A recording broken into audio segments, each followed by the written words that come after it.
The CBS Radio Mystery Theater presents...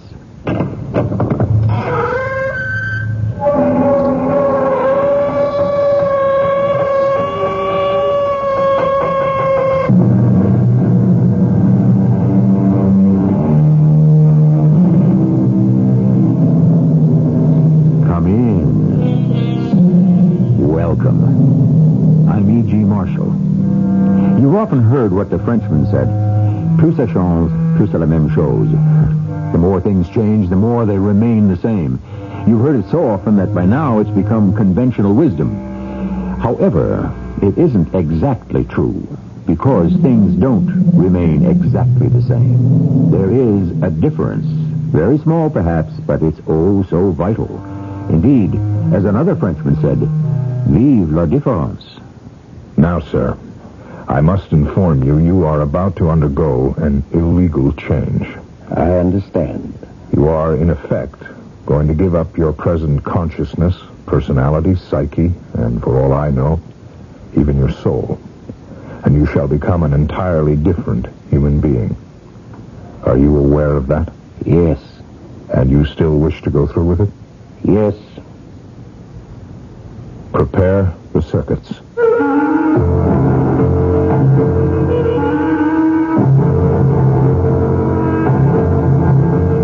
Our mystery drama, The Headhunters, was written especially for the Mystery Theater by Sam Dan and stars Len Cariou.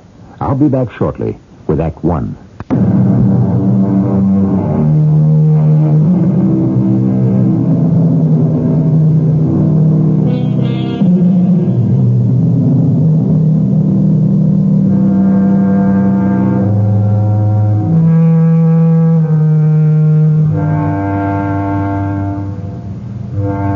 It is the year 2100, which is a little more than a century from now. There have been vast, sweeping changes, but most are external. There are more mechanical things, and they are of a complexity undreamed of in our day. There is more efficiency, and once again, we have expanded the frontier. At the end of the last century, the average American never dreamed that his grandchildren would be able to jet, he didn't even know that word, to Paris, London, and Rome. But now his great-great-grandchildren can actually go on tours to Venus and Mars. But having said all this, it must also be stated that the basic problems, as always, remain the same. Hello, Dad. Erna, come in. Sure you're not busy? Never mind. You're having dinner. Join me. Oh, Dad, I don't want to put you to any trouble. What trouble? All I have to do is dial. Oh, that's right, I forgot. What do you have? It doesn't matter. Whatever it is, it'll taste synthetic. You back to nature people kill me. Please, Dad. We are the wave of the future. Honey, you're the wave of the past, and it receded long ago. Here we are. Now, you mean it's better to go to some hole-in-the-corner food store, haggle with some shifty-eyed hustler for some beef, some bread, some fruit, vegetables grown Lord knows where, under who can tell what conditions? But, Dad, at least it's natural. Less than 100 years ago, all meat came from animals. But what was an animal? A cow, a pig, a sheep. But a convert. I know that argument. A device for transforming feed grains into beef, pork, and mutton. Today, we do the same conversion without the animal. And all those millions and millions of acres are now used to grow grains for fuel. But it doesn't taste as good. That's just a conceit for you BTN trendies. I defy anyone to tell the difference. I'm sorry, Dad. We really shouldn't argue. Where did I go wrong? If your mother were alive, it would have broken her heart. Well, let's eat supper. Daddy. Hey, what's this? Oh, Daddy. I'm so unhappy. How could you possibly be unhappy? You're going to be married next month. No, I'm not. What do you mean you're not? Robert. What about Robert? He said he doesn't want to marry me. Robert's in love with you. Oh, Daddy. Look, you and Robert, you both passed the stability tests. It's been definitely established that your degree of mutual attraction registers high on the scale for love. Not anymore. What do you mean, not anymore? Well, Robert just said he had fallen out of love with me. So he went to be retested. And it's true. People don't just fall out of love. All I know is that he did, and I'm miserable.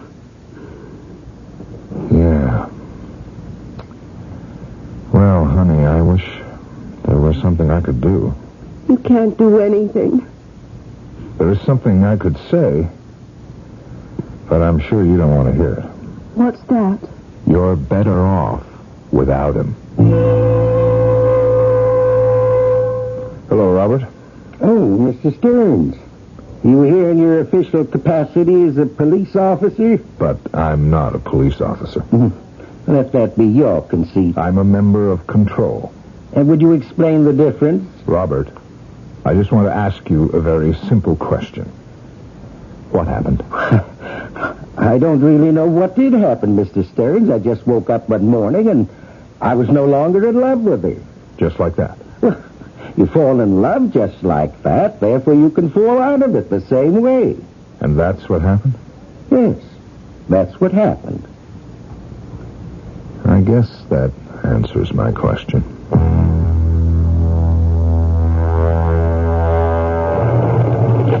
Dad, you're just in time for dinner.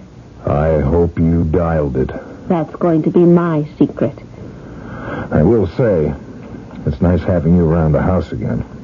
Oh, by the way, I spoke to an old friend of yours today. I should say an ex-friend.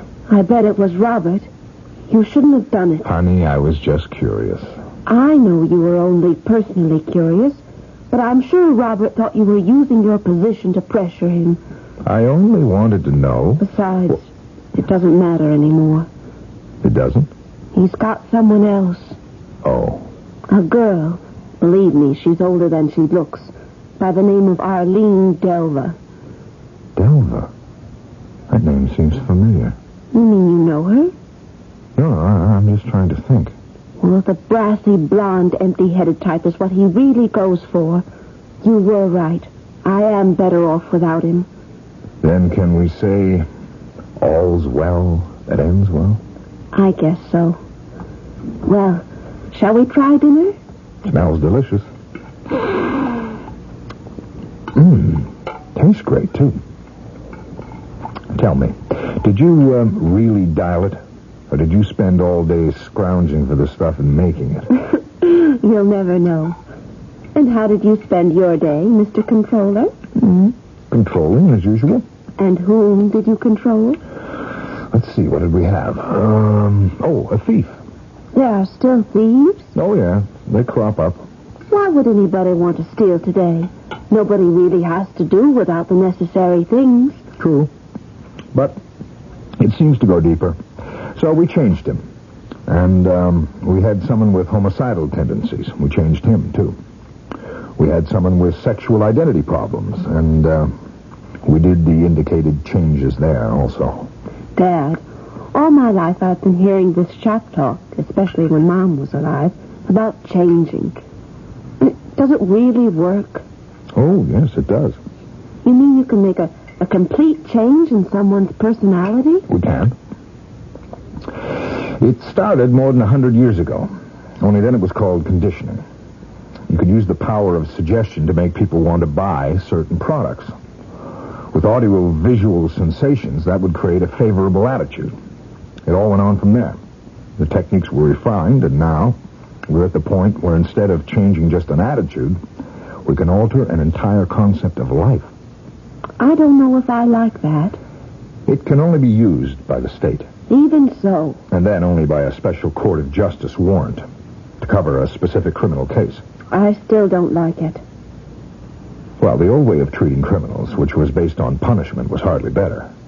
A man committed a crime, and you put him away in jail for a number of years. When he was released, he wasn't always changed. It was a waste of everyone's time. Now we simply change him into a law-abiding, normal citizen. Like old Tom? You remember? He used to do the work around the place for us. He was a man who had actually murdered his wife, and he was changed into a fellow so kind and gentle that I could trust him to be with you and Mother. You remember? Yes, and he was everything you say. But I recall there was something missing. What? In his eyes. Oh, there was nothing wrong with his eyes, as I recall. Yes, there was. They didn't sparkle. Hello, Robert. Erna, what are you doing here? Don't worry, Robert. I won't embarrass you. Erna, I really don't know what we have to talk about. There's nothing at all for us to talk about. When people who are like us say goodbye, we've said it all. Well, I don't want to seem rude, but... Are you expecting her? I have no intention of staying. I just came here to do one thing, Robert. Come closer. What is it? I want to look at your eyes. My eyes? What for? I want to see what they're like. You know what they're like. I knew what they were like at one time. Erna, what is this? Just stand still, Robert. It's all I ask. Let me look into your eyes. But there's no point. Oh, for old time's sake, please humor me, Robert. Well? All right, Robert. Thank you.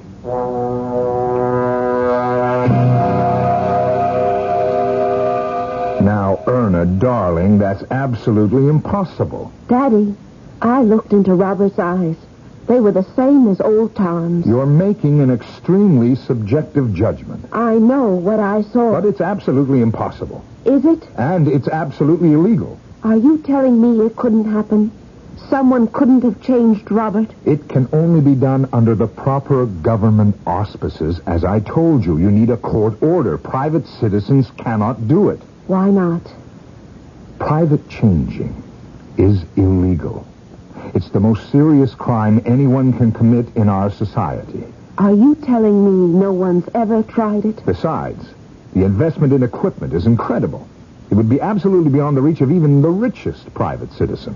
Somehow it can be done, and everybody knows it's being done. You hear rumors. But there are no facts, darling. I know how deeply you felt about Robert. I guess you can't face the fact that he simply fell out of love with you. If that were the fact, I could face it. Why do you deny it's a fact? Because I looked into his eyes, and they don't sparkle anymore.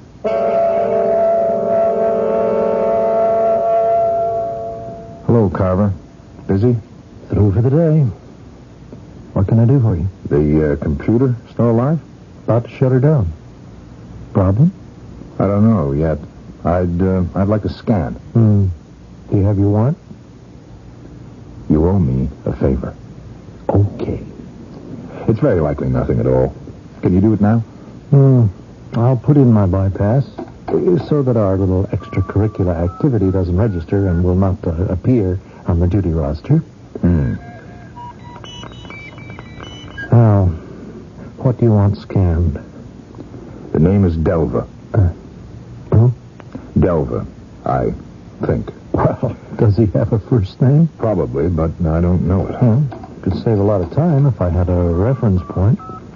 He has a daughter named Arlene. That's all right.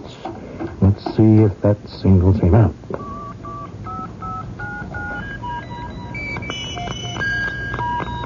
Yeah, we got him. What do you want to know? First, does he have a criminal record?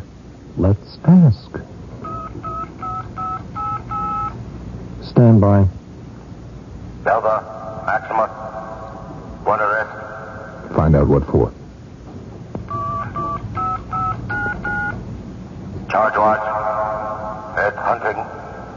Did I hear that right? Head hunting? That's exactly what you heard. Head hunting.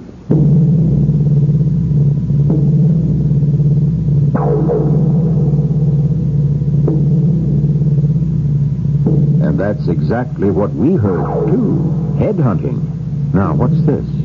You mean that in this most civilized of societies, they practice the most barbaric of ancient customs. Really, sometimes you have to stop and ask yourself, just where is the human race going anyhow?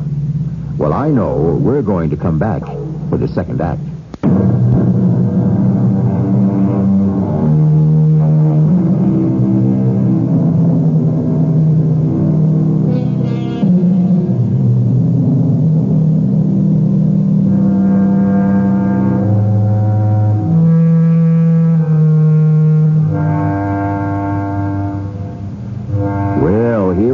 Humming along in the advanced civilization at the beginning of the 22nd century. We had a brief glimpse of some of the highly modern techniques of living. We saw how the world of 100 years from now had left us just as far behind as we had outpaced the world of 100 years ago. However, an extremely alien, archaic, and uncivilized word has just entered the conversation. Headhunting? You heard what our computer friend said. What happened? Let's find out. Charges dismissed. Lack of evidence. And that takes care of that. Anything else? No.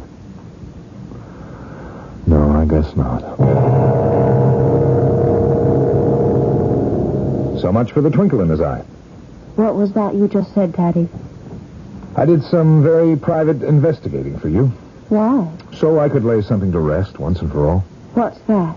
I made a private computer scan on a free citizen. Daddy? And I did it because you seem to feel that Robert has been changed. Well, it's just an instinctive... Never mind. You said he had a new girl, Arlene Delva. What about her? The name, Delva. I knew I heard it before in a criminal connotation. And I thought maybe this could have been a criminal change. An illegal change made for private purposes. Aren't you the one who claims these things are impossible? You were right. Criminal changes are the biggest problem we have. And you can see why. Now remember, you can't say a word about this to anybody. Well, if you had grounds for suspicions, why couldn't you do an official scan? Because if it turns out I'm wrong, my neck could go on the block. And I was wrong. It was illegal for you to do an unofficial scan. But I'm a controller. Sed quis custodiate ipsos custodes. What's that? Ancient Latin. Who shall guard the guards themselves? Look, I did it for you. But you broke the law. Sometimes the only way to enforce the law is to break the law. And where does it end? This is a world of accommodation. Do you understand?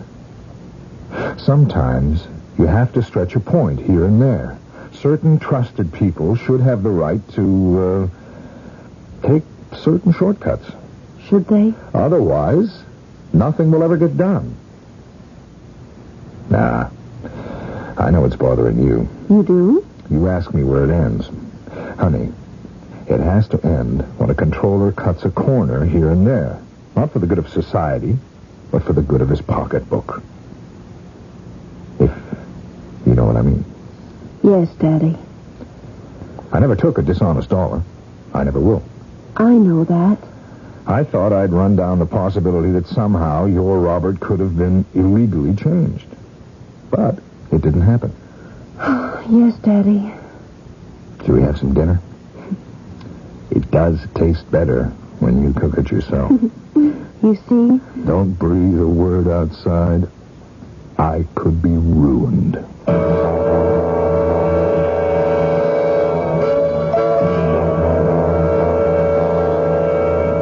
Hello, Stearns. Carver, hello. You owe me one. I know. It's a private change. Oh, I don't like to do them. I don't like to ask you to. Then ask me for something else. I can't. I can only ask you. Why me?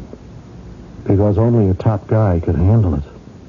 Carver, I let myself get talked into doing a change once because there was a very strong humanitarian angle. Well, that is why I'm asking you again, Stearns. There is a very strong social aspect to this one. Is money going to change hands somewhere? Well, Carver? Well, you don't have to touch a nickel. Is there a headhunter in back of it? There is a fantastic plus for society involved here. You didn't answer the question. You and I, we both know headhunting is illegal. But we also know, in a quiet way, the government has to use headhunters. Who is he? Just happens to be a coincidence. But it's the guy you wanted to scam. Delva. I see. Then he is a headhunter. Yeah. You and the computer were playing a little game of charades with me. No, Stearns. He was acquitted. The fix was in. Does our boss, the great Chelsea, know about it? Chelsea is the one who fixed it. On orders from upstairs, naturally. Count me out. Delva is vital to the government. He's found some of the best people we have. People we can't do without. Did he also change my daughter's boyfriend, Robert? Well? Yes. We let him have that one. And what great social good was involved in that? None. But every now and then, you have to have something for yourself, too. I'll consider this conversation off the record and forget it ever took place. You're annoyed because of Robert. But he wanted to be changed. He wanted to fall in love with Delva's daughter. Stearns, if you could choose a father-in-law, would you pick a millionaire headhunter or just a nice guy who's a cop? I said let's forget it. We need the change. We need this guy. Which guy? A fellow named Pruitt. He's an automotive engineer. He is a genius. So, why not let him alone? The whole Middle West grain crop can be destroyed by a blight over the next 3 years. Don't we have enough agricultural experts? No. Now, you know the story there. Half the stuff we grow to turn into fuel, and the other half we eat. Carver, I don't like it. For the last 50-odd years, nobody has gone into agriculture. Now we got this problem, and we're stuck. We need more than just an agriculturalist. We need a genius. And this guy Pruitt's the man. How do you know? We have Delva's word for it. Delva? I know how you feel about headhunters. But without them, where would we ever find these guys? I still don't like it. Well, I don't like it either when they're allowed to feather their nest, but this is a social necessity. You know, of course, we're breaking the law. If certain trusted officials can't be permitted to take a few shortcuts, then society as we know it would cease to exist. What if the great Chelsea or some of the other brass decides to pop in for a surprise inspection?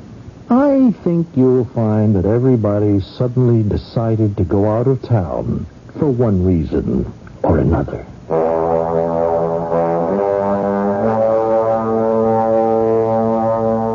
What's the matter, Dad? The matter? Well, you seem fidgety. No, I'm okay. I have to go to the office.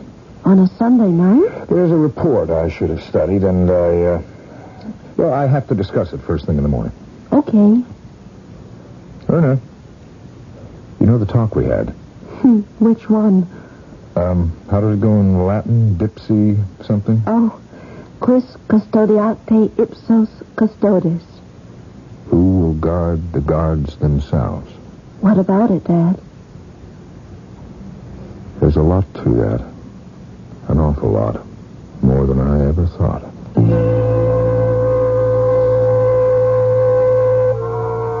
We're ready for you, Stearns. This is Arnold Pruitt. Mr. Pruitt, I'm a controller. My name is Stearns. How do you do, sir? My specialty is changes. What we're doing is extra-legal. Have you been so informed? I have. It cannot be officially condoned because it would set a precedent in which the government could change people who have not committed crimes. I understand. I tell you this to inform you that you have no recourse should you regret this later. Yes. Very well. First, I must test my circuits. You will hear noise, and see lights, but you'll feel nothing.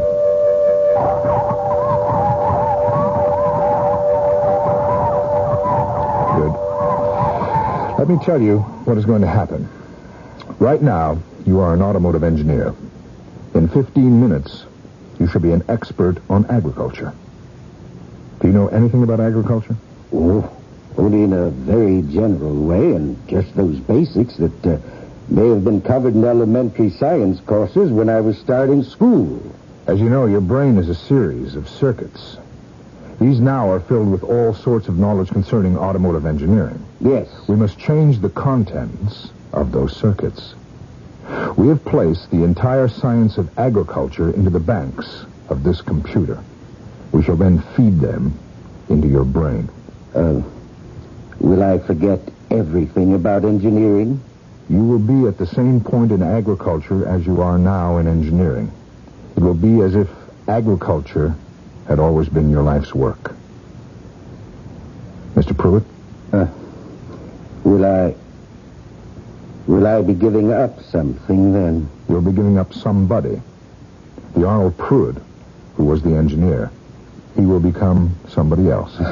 But engineering isn't just something that I know. I love it. It's so many things.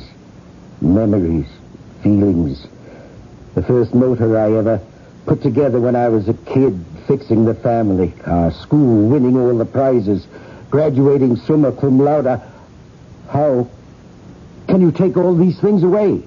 By replacing them with other things that will be just as real, just as vital. We won't merely fill your brain, we will also alter your psyche. Is that what I want? I don't know.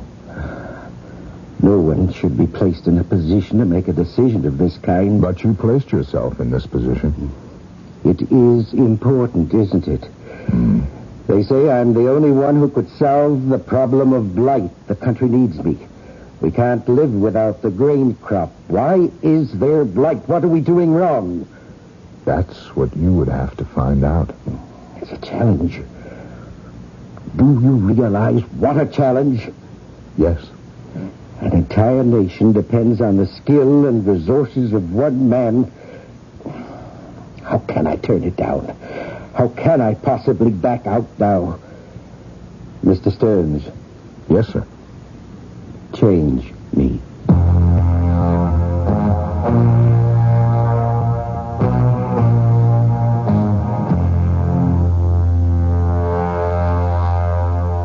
As simple as that. Change me. Change every nerve, every thought, every memory. Change my mind, my psyche. And in doing all that, change my soul as well.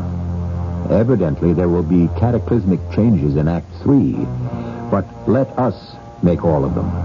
Don't you change anything. We shall return in just a few minutes.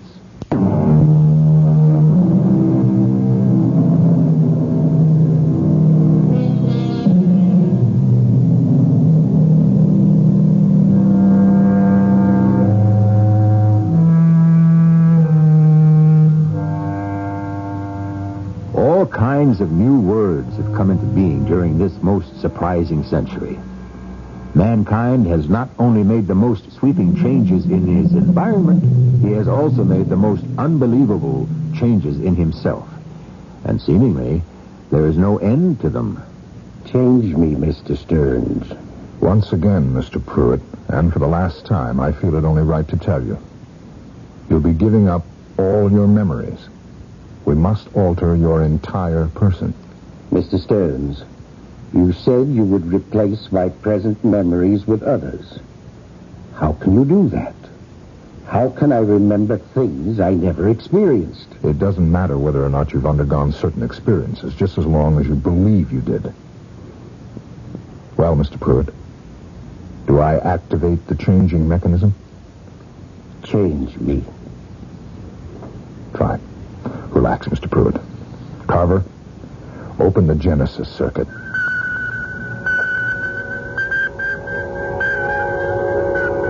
In the beginning, Mr. Pruitt, there was a void. It was without form and without substance. There was an all-encompassing darkness.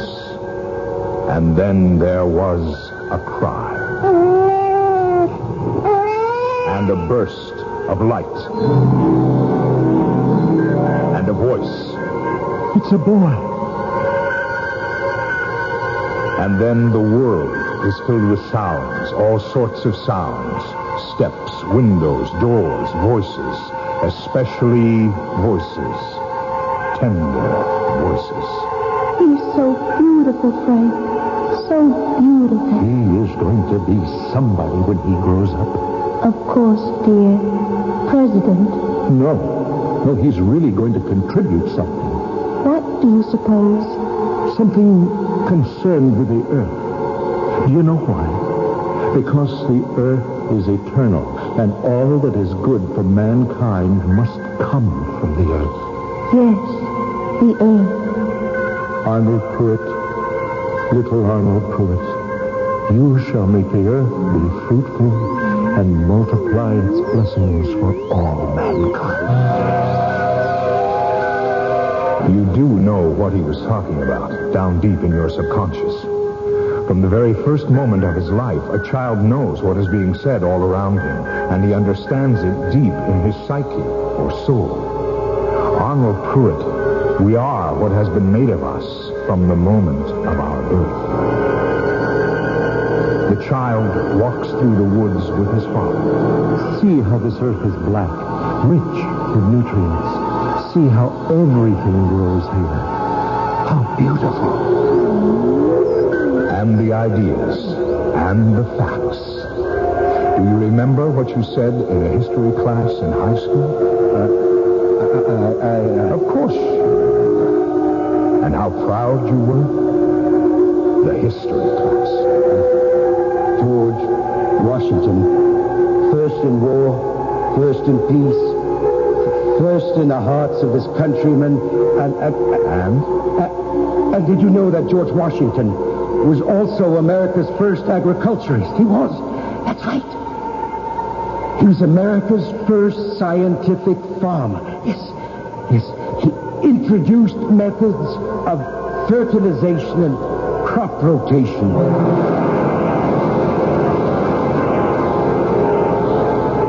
Arnold, aren't you going out tonight? No, Mother. I have to finish this paper. Aren't you working too hard? Oh, no, not hard enough. Why don't you take out that nice girl, Betty? We don't have anything to talk about. Why should the young men and woman? We have a great deal to talk about. She doesn't know the first thing about agriculture. She's really very bored. I'll take her out anyway. You really shouldn't stay home all the time.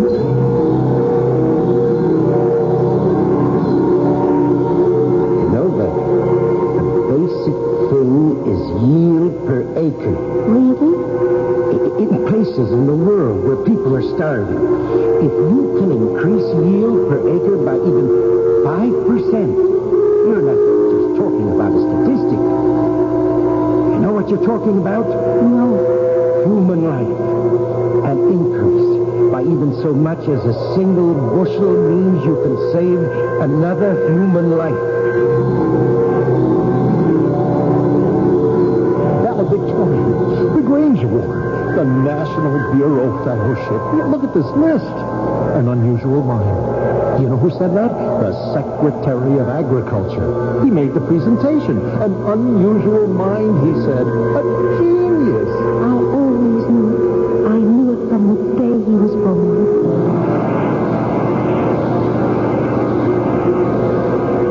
Thoughts, dreams, hopes, ideas, experiences. Everything changes inside you, Arnold Pruitt. Everything. The Nobel Prize. Yes. That will come, Arnold, when you're older. Growing things. The science of growing things. It possesses you. It is now a part of you. You are now living for one thing and one thing alone. Agriculture, Mr. Pruitt. Mr. Pruitt. Carver. Up 2 turns on the 3rd Circuit.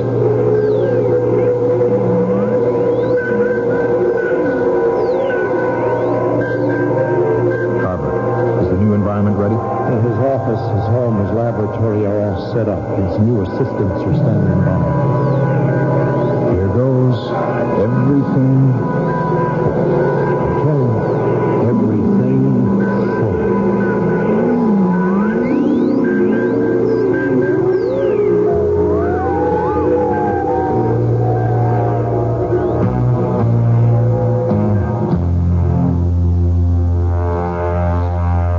Get him detached quickly. Is there a copter waiting? Yes, it's outside. Get him into it. Right. Have him back at home before he recovers. No problems. Stearns, you've never done a better job.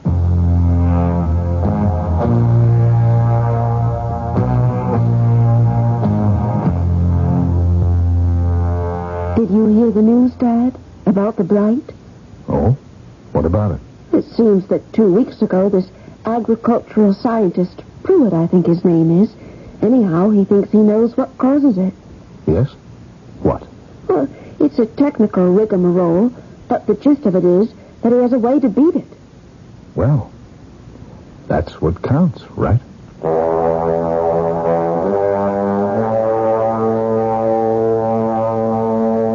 Hello, Mr. Stearns. Who are you? My name is Maximus Delver. Yes? I owe you some money for the change you made. You don't owe me anything. Don't be foolish. We don't have anything to talk about. You don't like me. That's right. Because I'm a headhunter? True. What harm do I do? This business of change, it's wrong. Even when we do it to protect society from the criminals, it's wrong.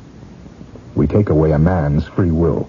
And suppose his free will makes him decide to be antisocial. Then let him pay for it. The way it was done in the old days, with prisons and the scaffold. Maybe that's the way it has to be. Well, I did not come here to argue. I came to offer a deal. I'm not interested. Mr. Stearns, you and I could rule the world. I'm still not interested. I have an instinct for people who can be changed. You have a talent for doing it. Right now, we have been performing for the benefit of others. If you'll excuse me, Mr. Delver. But now, why don't we turn things around? Why don't we make change so they accept certain ideas, support certain political positions? Do you get the drift of this, Mr. Stearns? Yes, and it's drifted right by me. Thank you, sir, and good day.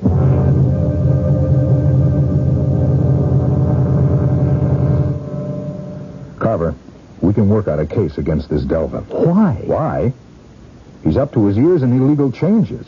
I know that. Now, maybe the government winks at some here and there, okay, but the bad that Delver suggests outweigh the good.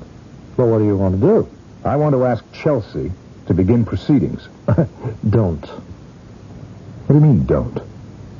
Chelsea's and everybody upstairs, they're all in it with Delver. I don't believe it. How do you think the Delvers of this world exist, huh? In the beginning, you need them, so you make an accommodation. But one thing leads to another, and before you know it, everybody's in bed together. Well, not me. Huh? Don't rock the boat. Rock it? If I have to, I'll sink it. I'm going to start proceedings. Please don't.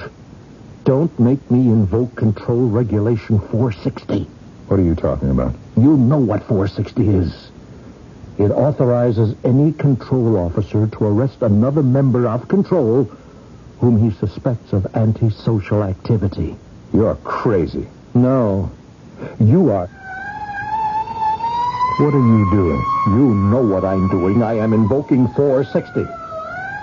Guards, Mr. Stearns is under arrest. Get your hands off me. Don't fight, Stearns. We want to help you. We want to change you. Change? Not much. Just smooth out a little wrinkle in your psyche. The scruple wrinkle. The one that doesn't let you play ball. Now, once we get rid of that, it's clear sailing. I have a right to appeal to Chelsea. I have already got Chelsea's authorization. If you want to read it. Carver, don't do it. Please, prepare the circuits.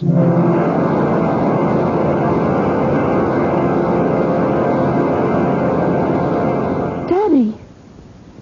What is it? I don't know. Daddy, is something wrong? No, dear. Nothing. Nothing at all. But there is. There is. It's your eyes. They don't sparkle. It must be your imagination. You're changed. What are you talking about? I know you're changed. If I am, it's a change for the better. I feel wonderful. As if everything is possible. What are you saying? I have a feeling we're going to be rich. On a controller's pay? And you're going to get married. Oh, who would want to marry me the way I am? But you don't always have to be the way you are. Someone who keeps swimming against the stream. I can't help it. You know who keeps swimming against the stream? Salmon. And when they get there, after the most incredibly excruciating journey, you know what they discover? They've only gotten there to die. Daddy, I can't help the way I am. And I can't change. Don't say that. Honey, anyone in this world can change. Or be changed.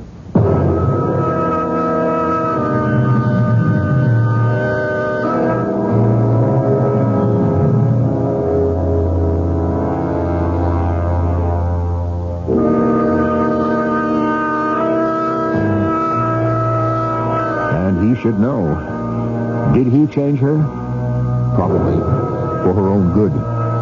Notice how everything that people do for us is for our own good. Even when they kill us, they usually justify it by saying it was for our own good. I'll have something good and highly benign for you when I return shortly.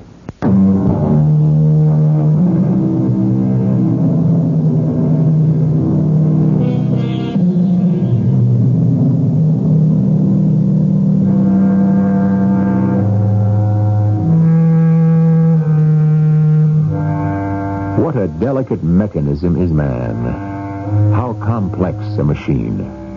How many, an infinite number of parts are constantly meshing one with the other to produce even the most simple gesture. And what happens when we try to readjust the delicate balance? What happens when we attempt to change the psyche? The truth is, we shall produce a different human race. And will it be better or worse? If we live long enough, we'll find out. Our cast included Len Cariou, Tracy Ellis, Earl Hammond, and Paul Tripp. The entire production was under the direction of Hyman Brown. And now, a preview of our next tale. I guess she drove off and up toward the house. I didn't hear anything or bother to look back. Because my eyes were fixed on the lake, I still saw the swans swimming. Swans which, according to my mother, I had never seen. Well, I saw them now.